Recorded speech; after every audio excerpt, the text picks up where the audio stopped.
આરોગ્ય મંત્રી પ્રફુલ પાનસેરિયાએ સ્વગણતરી કરાવી। પ્રફુલ પાનસેરિયાએ પરિવારની ઓનલાઈન માહિતી ભરી તમામ પરિવારજનોને માહિતી આપવા પાનસેરિયાની અપીલ।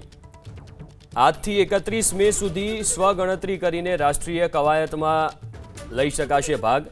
ચાલુ વર્ષે વસ્તી ગણતરી 2027 સંપૂર્ણપણે ડિજિટલ મોડથી કરાશે। 1 થી 30 જૂન વસ્તી ગણતરી માટે હાઉસ લિસ્ટિંગ ઓપરેશન હાથ ધરાશે।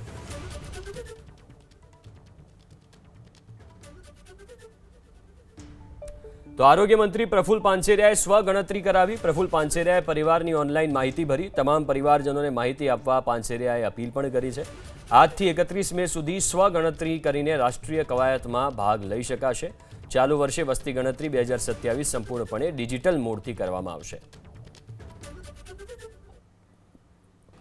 આરોગ્ય મંત્રી પ્રફુલ પાનસેરિયાએ સ્વગણતરી કરાવી। પ્રફુલ પાનસેરિયાએ પરિવારની ઓનલાઈન માહિતી ભરી તમામ પરિવારજનોને માહિતી આપવા પાનસેરિયાની અપીલ।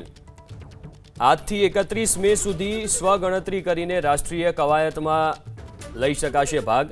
ચાલુ વર્ષે વસ્તી ગણતરી 2027 સંપૂર્ણપણે ડિજિટલ મોડથી કરાશે।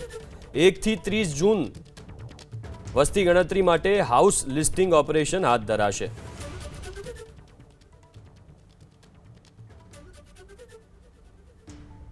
તો આરોગ્ય મંત્રી પ્રફુલ પાનસેરિયાએ સ્વગણતરી કરાવી। પ્રફુલ પાનસેરિયાએ પરિવારની ઓનલાઈન માહિતી ભરી તમામ પરિવારજનોને માહિતી આપવા પાનસેરિયાએ અપીલ પણ કરી છે। આજથી 31 મે સુધી સ્વગણતરી કરીને રાષ્ટ્રીય કવાયતમાં ભાગ લઈ શકાશે। ચાલુ વર્ષે વસ્તી ગણતરી 2027 સંપૂર્ણપણે ડિજિટલ મોડથી કરવામાં આવશે।